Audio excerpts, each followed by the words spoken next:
Assalamualaikum warahmatullahi wabarakatuh. Saudara-saudaraku yang saya cintai, saya banggakan di seluruh tanah air dan juga yang ada di luar negeri.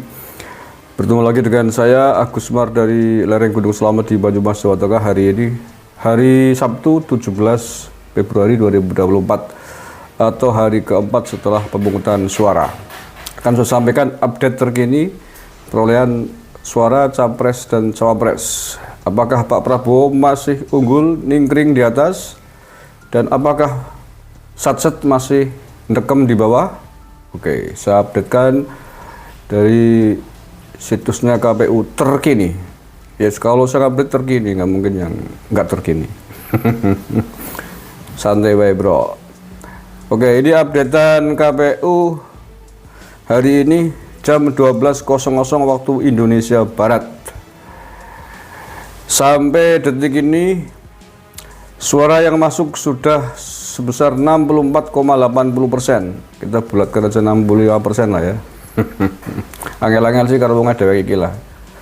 Sekitar 65% suara masuk yang dihitung dari 533.000 TPS. Dari jumlah total TPS 823.000 sekian. Ya, Pak Prabowo masih unggul ningkring dan ningkrang di atas dengan perolehan suara sebanyak 45 juta lebih.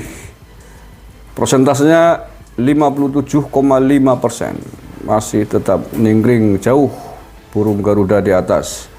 Jauh, nggak mungkin kesalip, nggak. Sulit lah ya, bukan nggak mungkin, sulit. Saya kira sulit. Sulit lah. Sudah 45 juta sekian, hampir 46 juta, 45 juta 800.000 sekian. Sementara Gama tidak lagi satset, tapi cenderung terus ndekem dan nongkrong di pojokan, di ranking terbawah, baru mengumpulkan suara sebanyak 14 juta sekian suara dengan persentase 17,8%. Aduh, berat mbok. Lah ya, selisihnya berat banget pokoknya. Orang separohnya acan 45 juta dengan 14 juta. Aduh, berbanding terbalik dengan tagline-nya Satset. Ini bukan Satset tapi ini apa? Sementara ini Anies juga nongkrong di urutan kedua dengan perolehan 24,6%. Kecamatan ini kota tembus ya. 24,6% dengan total perolehan suara sementara 19 juta sekian. Jauh lah. Kalau Amin dan Gama ini selisih suaranya hanya 5 juta. Masih banyak kan, Anies sedikit. Tapi Pak Prabowo 45 juta sekian. Bokato banget, berat. Oke, itu update terkini ya, yang diupdate oleh situsnya KPU, Realconnya KPU. Hari ini 17 Februari 2024 diupdate KPU terkini pukul 12.00 waktu Indonesia Barat. Dari jumlah suara yang dilaporkan oleh 533.435 TPS. Dari jumlah total TPS yang ada di Indonesia sebanyak 823.236 TPS. Oke, masih ada lagi yang ditanyakan? Selamat buat Pak Prabowo Gibran. Mudah-mudahan segera rujuk kembali dengan Ibu Titik, jadi nanti biar ibu negaranya tidak kosong ya. Lah ya, tinggal di istana gede gitu ya, cuman sendirian kan. Sepi gitu Pak Prabowo gitu. Nanti tidurnya cuman ngeloni bantal guling kan ya. Gimana rasanya gitu ya. Saya sendiri kalau lagi acara luar kota, nginep di hotel gitu ya, sendirian di kamar tingak-tinguk gitu ya. Hanya ditemani bantal guling yang tidak bisa bicara gitu. Rasanya gimana gitu, dari pikirannya mah orang Abraham ngendi ora, akhirnya kan begitu. Nah ya, apalagi di istana negara ya, istana negara gedenya sebegitu gitu. Di luar sih banyak pas pampres, tapi kan di kamar ya masa dengan pas pampres kan ya di kamar ya mestinya ada ibu negara gitu loh ya. Maka mari kita doakan bersama, mudah-mudahan Pak Prabowo segera rujuk kembali dengan Ibu Titik Soeharto sehingga saling melengkapi gitu ya. Saling melengkapi sebagai teman hidup, baik teman hidup ketika di istana maupun teman hidup ketika menemani tugas-tugas beliau sebagai seorang presiden. Loh, penting ini gue gendu-gendu rasa gitu ya. Jadi persoalan rumah tangga walaupun usia sudah tua itu bukan hanya persoalan biologis semata, bro, tapi lebih kepada persoalan teman hidup atau dalam bahasa Banyumas istilah braya nurip gitu loh. Braya nurip itu penting karena yang namanya manusia itu kan tidak sehat terus, tidak sehat selalu. Kadang-kadang ya orang kepenak, meriang gitu ya, ana sing dirasa gitu. Karena sing dirasa kan sing di nggo gendu-gendu rasa. Nah, aduh Bu, aku kok mumet ki rasane, gulune kaku gitu. Terus apane maneh sing kaku gitu loh kan, ada yang dibuat solusi kon mijeti kan gitu loh, main lemes gitu loh. Tapi kalau nggak ada kan masa mau manggil pas pampres suruh mijeti kan ya orang nikmat lah ya. Lebih enjoy ya pijetan kamar ya karo bojone kan begitu.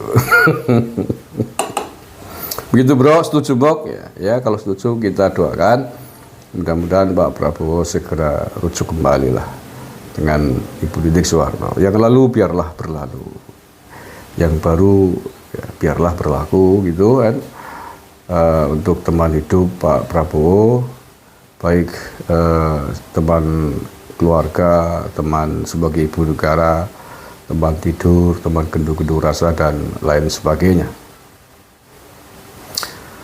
Oke, itu saja saya kira update terkini dari Realcon KPU. Pak Prabowo masih bertengger di angka 57,5%. Hampir pasti ini satu putaran. Berpastilah. Hanya keajaiban kalau kemudian tiba-tiba Anies nyelip Pak Prabowo suaranya, keajaiban ya. Atau apalagi kalau sampai sat-sat gama nyelip, yos kayaknya keajaiban yang luar biasa, tah yang ngulamun. Anak beledek nyamper-nyamper kayaknya. Ya, semua sudah berlalu, yang menang Pak Prabowo, selamat. Dan saya kira Pak Prabowo sudah menunjukkan sikap-sikap yang bagus gitu ya. Pasca kemenangan ini memberikan narasi ingin bertemu dengan tokoh-tokoh masyarakat, elit-elit politik yang lain di Jakarta, walaupun tidak semuanya merespon positif ya, wis nggak apa-apa Pak Prabowo ya. Yang penting panjenengan sudah menunjukkan etikat yang baik untuk merangkul semuanya. Adapun nggak mau dirangkul ya corna baik, sudah diurusi lah apa. Dirangkul ora gelem ya corna bae usah diurusi gitu. Yang gelem sing kepenak-penak bae lah Pak, yang mau-mau saja diajak kerjasama membangun bangsa negara. Kalau yang nggak mau ya sudah biarin aja di barisan oposisi. Ngeribuki ya corna bae. Melanggar hukum ya sikat, itu aja lah. Kaken sengek temen, angel-angel temen gitu. Sing gampang-gampang akeh pakai. Pak Ganjar wis ora usah montong-montong bae Pak, wis kalah ya wis legowo. Udahlah. Ya kalaupun tim panjenengan sedang mencari data-data, fakta-fakta tentang kecurangan ya silakan. Saya kira itu hak siapapun yang merasa dirugikan, ada jalur hukum, ada saluran hukumnya, dilaporkan ke Bawaslu, nanti Bawaslu akan memproses pelanggarannya seperti apa, kan ada pelanggaran administratif, ada pelanggaran pidana gitu. Saya pernah jadi Bawaslu, jadi masih ingat. Kalau pelanggarannya pidana ya larinya kan ke kepolisian. Dari kepolisian nanti bawa ke pengadilan. Gitu. Kalau administratif larinya ke KPU. Nanti KPU yang membuat keputusan eksekusi pelanggarannya apa. Gitu aja. Jadi baik kasus per kasus penyelesaiannya. Bukan tiba-tiba ini ada pelanggaran ini kemudian pemilu harus batal lu, penak temen. Ya ada misalkan ada 1000 kasus, ya udah ditelisik diselesaikan satu persatu, nih pelanggaran apa, nih pelanggaran apa gitu. Oh, di pidana nih money politik, ya udah yang melakukan money politik sikat penjarakan kalau ada. Oh ini administratif ya, oh ini coret angkanya nggak benar, betulin kan ya itu.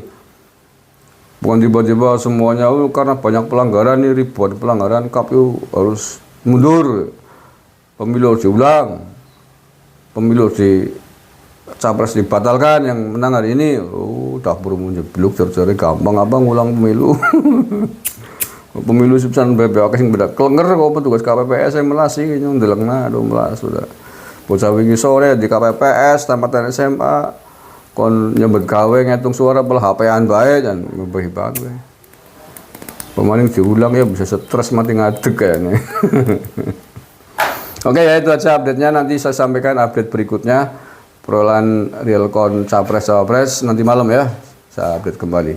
Terima kasih. Assalamualaikum warahmatullahi wabarakatuh. NKRI harga mati.